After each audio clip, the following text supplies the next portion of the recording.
အားလုံးပဲမင်္ဂလာပါ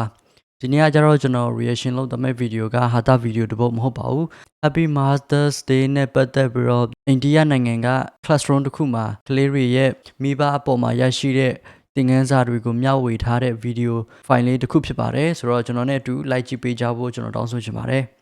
Okay let's go Nice. Sap video ရဲ့ခေါင်းစဉ်ကကျတော့ self confident ပေါ့နော် na to sap Come on, Sneha Dharma. तू बेस्ट है तो कर सकती है. Come on. ကောင်လေးကနေပြီးတော့အပေးစကားပြောလိုက်တယ်ပေါ့နော်သူရဲ့တငယ်ချင်းကောင်မလေးကိုနော်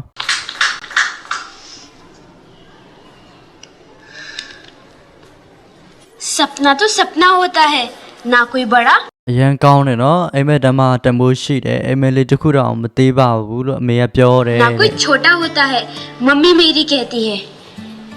सपने देखो खुल के देखो လွတ်လပ်စွာအိမ်မက်မက်ပါ सपने पर तुम अपने देखो मम्मी मेरी कहती है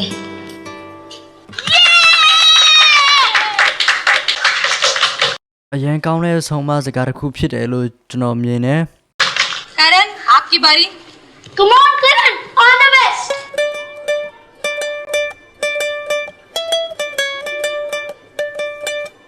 Karan तोड़ दे फोड़ दे तेरे हाथ फैला दे तू अपनी मम्मी का स्ट्रांग है အပေးစကားပြောပြန်ပြီတွေ့လားဒီကောင်လေးကသူ့တန်းတမှာသူအပေးစကားပြောတတ်တဲ့ကောင်လေးဖြစ်မှာ Ayush, sit down.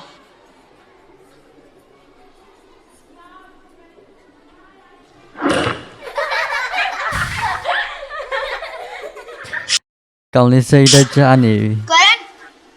तू हार मत मान तू फिर से ट्राई कर तू कर सकता है come on Ayush, come here. I said come here. मैं हाथ ऊपर कर. दीवार की तरफ मुड़ जाओ. जाओ.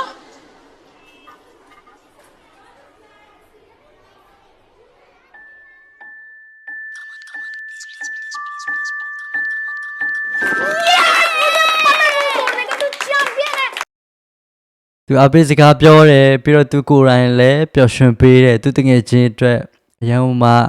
ကောင်းမွန်တဲ့စိတ်ထားလေးတစ်ခုဖြစ်တယ် तू फोड़ देगा यस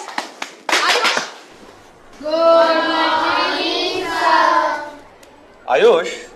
तालियां बहुत हो गई आपने अपनी मम्मी से क्या सीखा है बताइए ကောင်လေးကိုမေးပြီနော်မင်းမေစီကမင်းပါတင်ယူခဲ့လေတဲ့ सर भरोसा करना တခြားလူတွေကိုယုံကြည်တတ်ဖို့တင်ယူခဲ့ပါတယ်တဲ့ मम्मी कहती है कि अगर कोई भी अपना हौसला खो လူတစ်ယောက်ကကိုယ့်ကိုယ်ယုံကြည်မှုမရှိတော့တဲ့အခါ तो उसका ကျွန်တော်တို့သူ့ကိုယုံကြည်ပေးရမယ်တဲ့ भरोसा बनना चाहिए हौसला डबल हो जाता है အဲ့လိုယုံကြည်ပေးမှုကြောင့်သူ့မှာယုံကြည်မှုပြန်တက်လာပါတယ်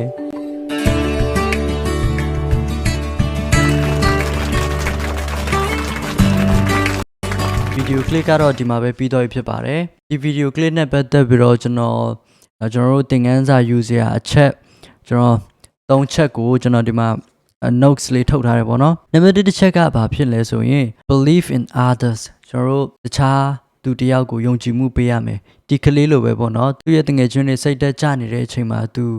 အပေးစကားပြောတယ်သူတငယ်ချင်းတွေသူယုံကြည်ပေးတဲ့အတွက်ကြောင့်သူတငယ်ချင်းမှာအောင်မြင်မှုရရှိစေတာဖြစ်တယ်သူတို့အရန်ကောင်းတဲ့အရာလေးတစ်ခုဖြစ်တယ်ပေါ့နော်ဒီကလေးကိုလည်းသူ့အမေက believe in other တခြားသူတွေကိုယုံကြည်တတ်ဖို့အတွက်သင်ပေးထားတယ်အရန်ကိုကောင်းမွန်တဲ့အကြံလေးတစ်ခုဖြစ်ပါတယ်နောက်တစ်ခုကကျတော့ parent teaching ပေါ့နော်ဒီဗီဒီယိုလေးကဘာကိုအခြေခံပြီးရိုက်ထားလဲဆိုရင်အမေများနေ့ကိုအခြေခံပြီးတော့ရိုက်ထားတဲ့အတွက်ကြောင့်မလို့ဒါမိဘတွေရဲ့နေ့ပေါ့နော်မိဘတွေစီကနေပြီးတော့သားသမီးတွေဘာတွေသင်ယူရရှိခဲ့လဲဆိုတာကိုဖော်ပြရတဲ့ဗီဒီယိုလေးဖြစ်တယ်ဒီမှာဆိုရင်မိဘတွေကကလေးကိုကောင်းမွန်တဲ့အရာသင်ပေးတာကိုကျွန်တော်တို့မြင်ရတယ်ကောင်မလေးရဲ့မိဘတွေကလည်းကောင်မလေးကိုအိမ်မက်ကိုကိုယ့်အိမ်မက်ကိုအကောင့်ထဲပေါ်နိုင်ဖို့ကိုယ့်အိမ်မက်ကိုကောင်းမွန်စွာမဲ့နိုင်ဖို့အတွက်ကလေးကိုအားပေးတဲ့စကားပြောတဲ့အတွက်ကြောင့်မလို့အရန်ကိုမှကောင်းမွန်တဲ့ဆုံးမစကားတစ်ခုဖြစ်တယ်တုံတင်မှုကောင်းတစ်ခုဖြစ်တယ်ဒီလိုပဲကျွန်တော်တို့ဒီကောင်လေးကိုကြည့်ချင်းအဖြစ်လဲသူရဲ့မိဘတွေတုံတင်မှုပေါ့နော်အရန်ကောင်းမွန်တဲ့အတွက်ကြောင့်ကလေးကကြောင်းခန်းထဲမှာအရန်ကိုမှ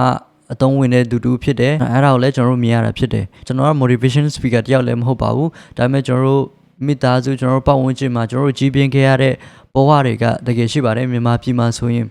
အရန်နိုင်ရှင်တာတွေရှိတယ်ကျွန်တော်တို့ရဲ့မိသားစုပတ်ဝန်းကျင်တွေကတခြားကလေးတွေတော်တယ်နင်တို့ကတောင်းစားလို့မရဘူးဘာရင်ချင်းမှမရှိဘူးအဲ့လိုမျိုးပြောဆိုတဲ့အတိုင်းတွေကိုကျွန်တော်တို့ခံစားခဲ့ရတယ်ကျွန်တော်တို့ကြီးပြင်းလာခဲ့ရတာဖြစ်တယ်ကျွန်တော်တို့ပတ်ဝန်းကျင်တွေမှာလည်းကျွန်တော်တို့တွေ့ရတာဖြစ်တယ်ဒါကြောင့်မလို့ကျွန်တော်တို့ရဲ့ဒီ habit ကိုလည်းဖျောက်ဖို့အတွက်ကျွန်တော်တို့ generation မှာဒီလိုမျိုးအသိပညာရှိဖို့လိုအပ်တယ်ဒါကြောင့်မလို့ကျွန်တော်ဒီလိုမျိုးပြောရခြင်းဖြစ်တယ်နောက်ဆုံးတစ်ချက်ကကြတော့ encouragement can change a life ပြောချင်တာကအားပေးစကားတစ်ခုကြောင့်မလို့တခြားသူရဲ့ဘဝကိုပြောင်းလဲစေနိုင်တယ်ဒီလိုပါပဲကျွန်တော်တို့ဆရာသမားပဲဖြစ်ဖြစ်ကျွန်တော်တို့ရဲ့မိဘဆွေမျိုး leader ပဲဖြစ်ဖြစ်ပေါ့နော်ကျွန်တော်တို့ရဲ့လက်အောက်ငယ်သားတွေကိုကျွန်တော်တို့အားပေးစကားပြောတဲ့နေရာမှာသူတို့တွေကဆိုရင် absorb လုပ်တဲ့သူတွေဖြစ်တဲ့အတွက်ကြောင့်ကျွန်တော်တို့ပေးလိုက်တဲ့အကြံဉာဏ်တွေကသူတို့ရဲ့ဘဝကိုပြောင်းလဲစေနိုင်တယ်ဒါကြောင့်မလို့ကျွန်တော်တို့ရဲ့ဆရာမတွေမိဘတွေleader တွေကဆိုရင်တကယ်ကိုမှပြောဆိုတဲ့နေရာမှာတုံတင်တဲ့နေရာမှာတကယ်ကို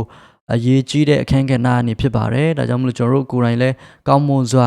ဆုံးမတင်ယူနိုင်တဲ့သူတွေဖြစ်ဖို့လည်းလိုအပ်ပါတယ်ဆိုတော့ကျွန်တော်ဒီဗီဒီယိုလေးကိုကျွန်တော်ဒီမှာပဲရက်လိုက်မှာဖြစ်ပါတယ်ကျွန်တော်ရဲ့ဒီ reaction video လေးကိုကြိုက်တယ်ဆိုရင်ကျွန်တော်ရဲ့ channel လေးကို like and subscribe လုပ်ပေးကြဖို့ကျွန်တော်တောင်းဆိုချင်ပါတယ်နောက်ထပ်လည်းလိုမျိုး video တွေကို reaction လုပ်စေချင်လဲဆိုတော့ကျွန်တော်ပြောသွားလို့ရပါတယ်ကျွန်တော်လည်းဒီ reaction video တွေကိုတစ်ပတ်တစ်ခါ knowledge sharing video အနေနဲ့ကျွန်တော်လုပ်သွားဖို့အစီအစဉ်ရှိပါတယ်အားလုံးပဲ see you in the next video